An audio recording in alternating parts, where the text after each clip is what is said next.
Hey out there, this is Thursday, March 25th, 2021. And it is about a minute after 8 in the morning here in Northern California. Excuse me. Smoker's cough. Disgusting habit, I have to admit, even though I love smoking cigarettes, tobacco. I'll be honest with you, I don't want to quit, and I don't want to get sick either. So I try to mitigate the harm by lifestyle, uh, eating habits and whatnot, making sure my body's getting the stuff it needs. Because after all, it's just a machine. But, right away, I did want to offer up an apology for last week because I came down kind of hard on meat eaters. I'm just upset about this very powerful commercial that's very condemning of smokers that shows you're really stupid if you smoke tobacco, even though this is a habit that dates back, the use of tobacco, 5,000 years before Christ. Okay, I mean, that's quite a distance. So basically, since the dawn of time. I mean, is it an evil plant by nature? I mean, it's got its uses. And there's people that will argue that, hey, certain kinds of poison in the right amount can actually be healthy. Now, I'm not telling people to go pick up a tobacco habit. All I'm doing is pointing out the facts, and that often smokers outlive non-smokers. But I mean, you look at chemotherapy, at the end of the day, that's really very toxic chemicals they're putting in your body. So you've got to do what you can to mitigate the harm of the things you choose to engage in, to imbibe in, no matter what they are. And red meat is one of those things. And I myself might start eating meat again tomorrow. I mean, I don't know. I've been off it for a long time. I've been able to live without red meat, and my life is a lot simpler. The only kind of meat basically I eat is fish. Okay, it's plentiful, it's simple. I mean, you can open a can of sardines and have an entree. It's not hard.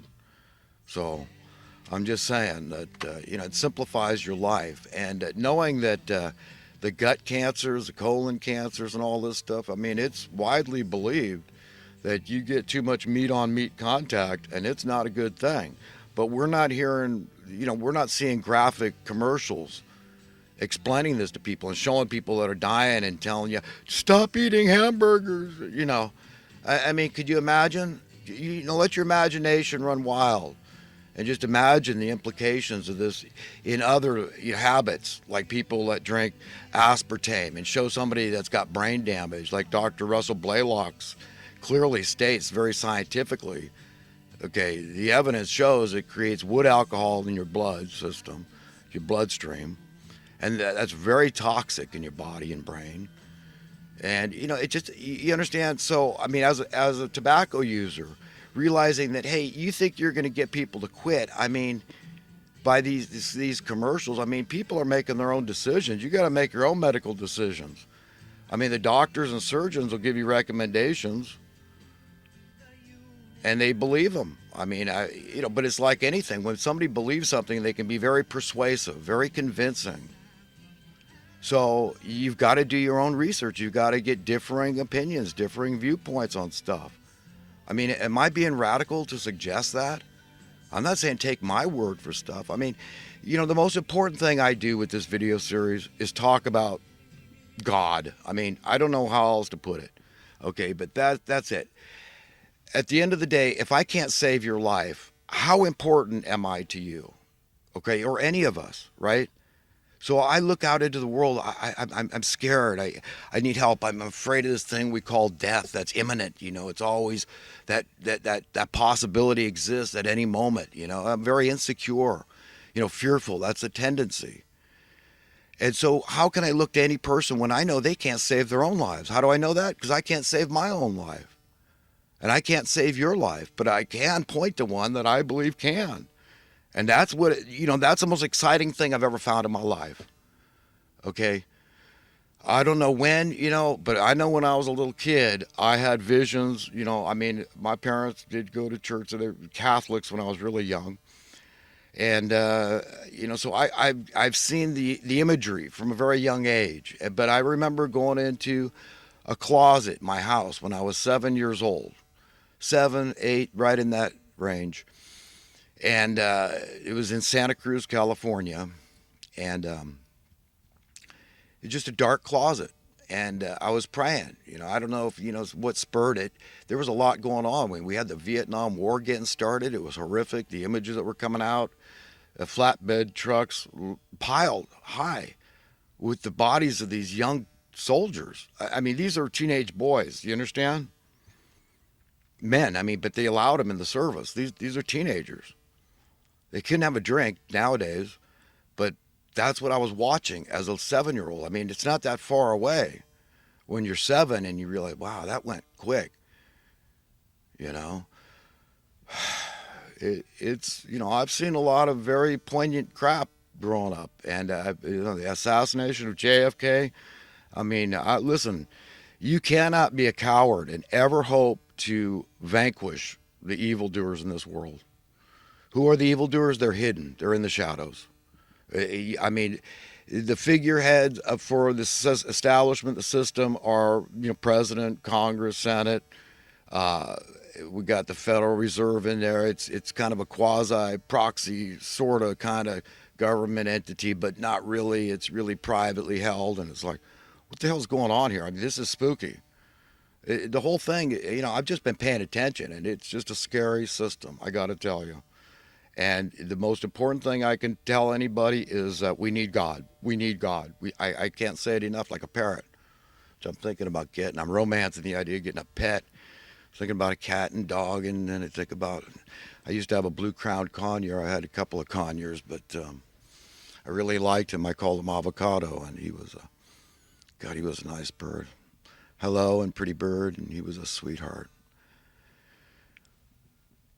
He was a good boy, and I lost him. It was the very day Princess Diana was died in that horrific automobile accident in Paris, I believe it was, and I was down in Big Sur. My kids were with their grandparents, likely, or friends. They were young back then. I was a single dad down there in Santa Cruz, and I had driven to Big Sur, my little station wagon, my Chevy Cavalier station wagon, and I wanted to take a nap, so I pulled off the road by the cliffs there and backed the car up over toward the cliff, and I opened the hatchback, and I was just chilling and relaxing and getting ready to take a nap, and I had my bird with me because I took him on the way. The breeder I got him from was in like Salinas, Watsonville area, so I had the bird with me on this trip, but his wings had just been clipped.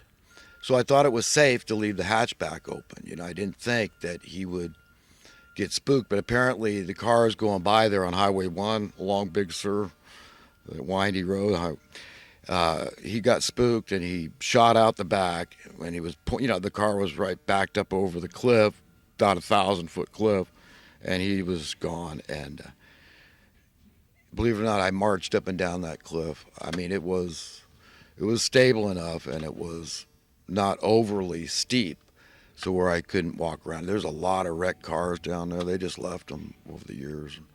A lot of cars, weird. But I did it. I really cared about that bird. But there was some hawks flying around, and I have a feeling because they'll go after injured birds, and I think they got him pretty quick. So, because I even put up flyers and stuff, and it was the Rocky Point is where it was, a Rocky Point area, exactly where it happened. There was somebody had a house, a private house, just to the, I guess it would be kind of to the north. Yeah, just to the north a little bit there at Rocky Point, Big Sur. But I left a flyer, and I think I did get a call back, but just to verify that they got the flyer. But no luck. I never got my bird back. But that was a funny thing. It was the same day that Princess Diana died. Anyhow, I hope you enjoyed that story. It's a true story.